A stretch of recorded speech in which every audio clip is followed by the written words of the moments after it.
Round 17 of the under-18 season finally gave us the top-of-the-table contest we'd been anticipating for weeks. This would have and should have been Matthew Webber's chance to take the Magpies to the top of the under-18 table. But that was before the Magpies fell to the Double Blues in round 15. Tim Buccanello did both his team and the Tigers a big favour when he put through this winner at the Alberton Oval. And last Saturday at the Glenelg Oval, the Tigers certainly had an opportunity to stake their claim to the 2011 minor premiership, but they began meekly, with the Magpies more often first to the ball and much more aggressive in the contested possessions. Within the first 22 minutes it was Port 5, Glenelg 1. Best on ground for the Magpies in his first match for Port Adelaide this season was Levi Konitska from Port Lincoln.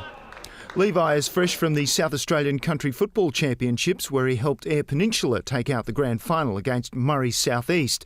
Usually playing for the Wayback Football Club, Levi was voted best under-21 player in the championships earlier this month. His round 17 contribution against Glenelg in the SANFL can't be overstated. 6 kicks, 9 marks, 1 goal and an extraordinary 38 hit-outs in this match would guarantee the win for Port Adelaide. The Tigers' entire team only managed 16 hit-outs between them, while Levi won 38 all by himself.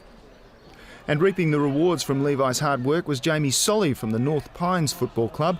Jamie turned 19 on Wednesday, but he celebrated early with 6 goals for Port on Saturday. And also booting goals for Port, Sam Tonks had an excellent game, good enough to take out the MVP award for the round. The 18-year-old from the Henley Football Club scored 2 goals to take his tally to 6 for the season. The Bays were aided by Scott O'Shaughnessy with 17 kicks and 6 handballs, but they lost every quarter as the margin steadily grew throughout the day. In the end, the Magpies enjoyed a magnificent win with a significant margin, but they'll be rueing the round 15 loss to Sturt. Still second despite the win, it was Port by 55 points at the Glenelg Oval. Trying to stay clear of bottom of the ladder, Central District hosted a North side clinging to 5th place. Lose and North Adelaide would most likely slip out of the 5, but if Heath Uni could prize a win out of his young Roosters, then they'd stay in the race for finals football in September. Bill Aylett started the ball rolling for the Dogs with a goal in the 10th minute, but then it was all red and white until quarter time with goals to Jonathan Birkin, Sam D. Leonardis and Michael McMahon from the Jeps Cross Football Club. Just turned 17 years old, Michael kicked 3 goals from 8 kicks. Only one of his kicks and only one of his handballs were ineffective. Reliability is something Heath Uni could really do with at Prospect this year, and he need look no further than Michael McMahon. 19-year-old Stuart Blair was also on the scoreboard with another 3 goals. From the Golden Grove Football Club, the Roosters hierarchy has been keeping an eye on Stuart since 2008, when he scored a much-needed goal against South Australia's nemesis Vic Metro in the Under-16 National Championships. There's been a lot of water under the bridge since then, and Stuart has gone from strength to strength. And also showing strength on the ground, along with a keen understanding of what's going on, was 17-year-old Jake Liston from the Paraka Football Club. Jake found himself in the South Australian Under-16 squad last year, and this year at Elizabeth Oval, Jake amassed a whopping 21 kicks and 8 tackles for the match, demonstrating a craving hunger for the ball. Central lost every quarter in this match, but Luke Snowden made his presence felt. Luke scored 45 goals last year for Anguston Senior Colts. In 2011, he's got 3 goals from 9 matches for the Dogs, and his 11 disposals in this match were all first class. But the Roosters were too strong in the end, and they kept their finals chances very much alive with this win. It was North by 42 points over Central. The Jake Watson Shield was up for grabs at the Richmond Oval. It's been 9 years since Jake Watson died as the result of an on-field clash in 2002. But the Bloods are keeping his memory alive, as well as the memories of Ben Mitchell, Glenn Knott and, of course, Corey Seamers, all young West Adelaide players who tragically died in car accidents. It's a credit to the club that they honour these guys each year with this fixture. And as if on cue, the rain came down just before this match to ensure this certainly would be a fixture to remember. But as far as the match went, it was altogether forgettable for Greg Mellor's under-18s. With the Roosters having just won at Elizabeth, the Eagles had to win to stay in contention for a finals berth, and nothing was going to stand in their way, least of all the 8th-placed West Adelaide.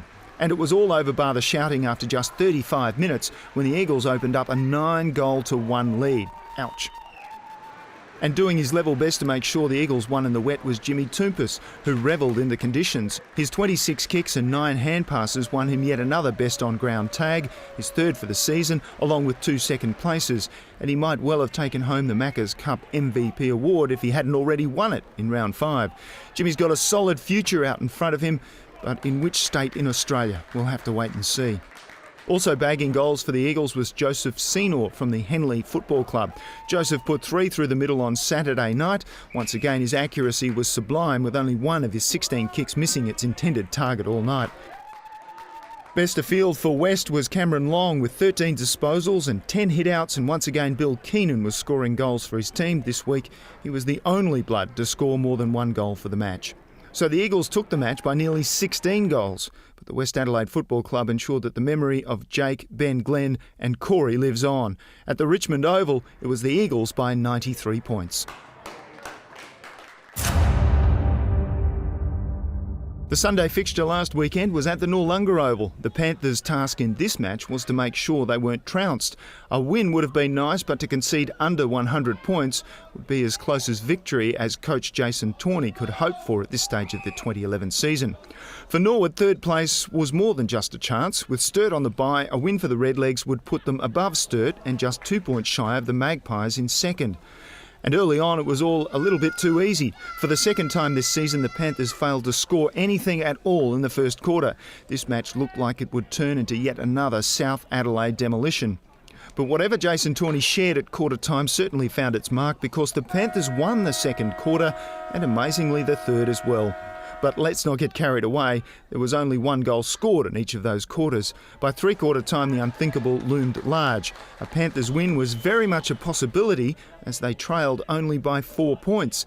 The Panthers' only win this season was back in round 6 when they beat the Bloods, but to beat the Redlegs would be an entirely different matter. But the dream was soon shattered when Jonathan Giannini found Patrick Kieran, and the St Ignatius Old Scholar made no mistake. And when James Moss's kick found Luke Rander inside 50, the familiar sinking feeling returned to the Noarlunga Oval. Norwood would go on to win the final quarter 6 goals to 2, and it could have been a whole lot worse if their aim had been a lot better. But it was South's best performance at home in nearly 3 months, and it certainly inspires some confidence for 2012 and beyond. But in 2011, it was Norwood in a final quarter blitz, winners by 32 points over South to wrap up round 17.